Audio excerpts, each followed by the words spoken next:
ہوا ہے۔ میرے اور آپ کے آقا و مولا نے ارشاد فرمایا الشیطان جاسم علی قلب ابن آدم فاذا ذکر اللہ خنسا واذا غفل وسوسا۔ شیطان اولاد آدم کے دل پہ قبضہ جما کے بیٹھ جاتا ہے، جب یہ اللہ کا ذکر کرتا ہے تو بھاگ جاتا ہے، جب یہ ذکر چھوڑتا ہے تو وسوسہ اندازی کرتا ہے۔ تو شیاطین تو انسان کو مار ڈالنے پر آمادہ ہیں، اور وہ ایک لمحہ بھی نہیں چاہتے کہ یہ نیکی اور خیر کی کسی راہ کا مسافر ہو۔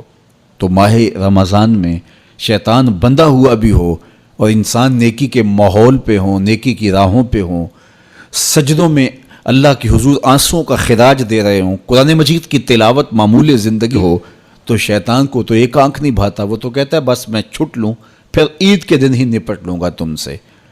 اب اگر شیطان کے چھٹنے سے قبل ہم نے نفس کو کنٹرول میں کر لیا، قابو میں کر لیا، تو شیطان چھٹ کر بھی کچھ نہیں کر پائے گا، ورنہ وہ نفس کے ساتھ مل کے اور زیادہ ہمیں بگاڑنے کی کوشش کرے گا۔ اس لیے یہ ہمارے لیے ایک اہم اور سنہری موقع ہے کہ ہم نفس پہ قابو پا لیں۔ اب وہ کیسے پایا جا سکتا ہے؟ روزہ نفس کو کنٹرول کرنے کا ایک مؤثر ذریعہ ہے، خود روزہ نفس امارہ کو قابو کرنے کا ذریعہ ہے، اس لیے کہ نفس 3 چیزوں سے کمزور ہوتا ہے۔ حضرت شیخ فرید الدین عطار رضی اللہ تعالیٰ عنہ فرماتے ہیں نفس نتواں کشت اللہ باسے چیز بات و گوئم یاد گیرش اے عزیز۔ نفس نہیں مرتا، لیکن اگر 3 چیزیں ہوں تیرے پاس تو پھر نفس کو قابو کرنا کوئی مشکل بھی نہیں ہے، اس کو کمزور کرنا کوئی زیادہ مشکل بھی نہیں ہے۔ وہ 3 چیزیں کون سی ہیں؟ خنجر خاموشی و شمشیر جو، نیزہ تنہائی و ترک ہجو۔ خاموشی کا خنجر، بھوک کی تلوار اور تنہائی کا نیزہ، یہ 3 چیزیں نفس کی کمزوری کا سبب اور ذریعہ ہیں۔ اب روزہ ان 3 چیزوں کو پیدا کرتا ہے۔ بھوک اور پیاس کے ذریعے سے نفس کمزور ہوتا ہے، تو روزہ بھوک اور پیاس ہے۔ اور میرے اور آپ کے آقا و مولا نے ارشاد فرمایا یا معاشر الشباب من استطاع منکم الباءۃ فلیتزوج فإنہ اغض للبصر واحسن للفرج فمن لم یستطع فعلیہ بالصوم فإنہ لہ وجاء۔ اے جوانوں کے گروہ، تم میں سے اگر کوئی نکاح کرنے کی طاقت رکھتا ہے تو دیر نہ کرے، فوری نکاح کر لے، اس لیے کہ یہ نظر اور پاکیزگی کا محافظ ہے۔ اور اگر کوئی نکاح کرنے کی فی الحال پوزیشن میں نہیں ہے تو وہ کثرت کے ساتھ روزے رکھے، اس لیے کہ روزے قاطع شہوات ہیں۔ تو بھوک خواہشات کو کمزور کرتی ہے۔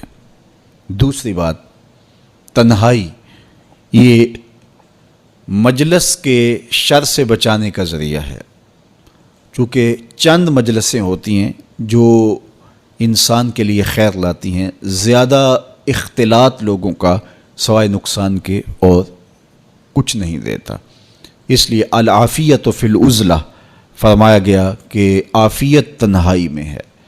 ہمارے مشائخ فرماتے ہیں کہ سالک کے لیے سب سے بہتر جگہ اللہ کا پاکیزہ گھر مسجد ہے، یا پھر کامل شیخ کی صحبت ہے، یا پھر تنہائی۔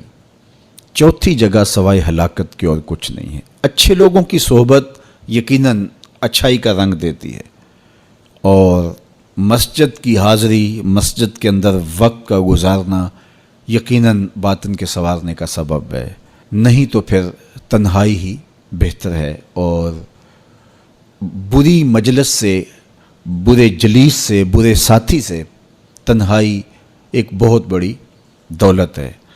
تو رمضان المبارک کے مہینے کے اندر ہم عبادات کی وجہ سے بہت سارے معاملات سے کٹ جاتے ہیں اور ہمیں تنہائی میسر آتی ہے۔ اور تیسری چیز فرمایا خاموشی کا خنجر۔ تو خاموشی میں جو فوائد رکھے گئے ہیں وہ کہیں اور نہیں رکھے گئے، اور عمومی طور پہ ہماری زندگی کے زیادہ تر گناہ ہماری زبان کی وجہ سے ہیں۔ غیبت زبان کی وجہ سے ہوتی ہے، جھوٹ زبان کی وجہ سے ہوتا ہے، بہتان زبان کی وجہ سے ہے، سب و شتم زبان کی وجہ سے ہے۔ سب سے زیادہ گناہ انسان کی زندگی میں، نامہ اعمال میں، اس کی زبان کی وجہ سے درج ہوتے ہیں۔ میرے اور آپ کے آقا و مولا نے فرمایا تھا جو تمہارے 2 جبڑوں کے درمیان، یعنی تمہاری زبان اور تمہاری پارسائی کی جگہ، ان دو چیزوں کی تم مجھے ضمانت دے دو، میں تمہیں جنت کی ضمانت دے دیتا ہوں۔ تو رمضان المبارک کے اندر ہم روزے کی وجہ سے اور دینی مصروفیات کی وجہ سے اپنی زبان کو بھی کنٹرول کر پاتے ہیں۔ فرمایا کہ اگر تم سے کوئی شخص الجھے، تم سے کوئی لڑے، کوئی بحث کرنا چاہے، تو تم کہو انی صائمٌ، میں تو روزہ دار ہوں، تو یہ کہہ کے آپ اپنی جان چھڑا سکتے ہیں۔ تو یہ وہ تین چیزیں ہیں جو نفس کو کمزور کرتی ہیں۔ رمضان المبارک کے اندر ہمیں اس کے لیے عملی کوشش کرنی چاہیے۔ ہر سال رمضان المبارک آتا ہے اور گزر جاتا ہے، اور ہم جہاں ہوں وہیں کے وہیں کھڑے رہتے ہیں یا دو قدم پیچھے سرک جاتے ہیں۔ تو ہمیں سوچنا چاہیے زندگی بار بار نہیں ملتی، یہ اللہ کی نعمت ہے، یہ اللہ کی کرم نوازی ہے۔ تو زندگی کے جس مرحلے پہ بھی ہیں، بچپن ہے، لڑکپن ہے، جوانی ہے، بڑھاپا ہے، سن کہولت ہے، جہاں بھی کھڑے ہیں، آپ دیکھیں کہ گزرے ہوئے کل سے آنے والا کل بہتر نہیں ہے، تو آپ ہلاکت کی طرف سفر کر رہے ہیں۔ اور اگر آپ کے گزرنے والے دن سے آنے والا دن بہتر ہے، تو یہ آپ کے لیے رحمت و راحت کا ذریعہ ہے۔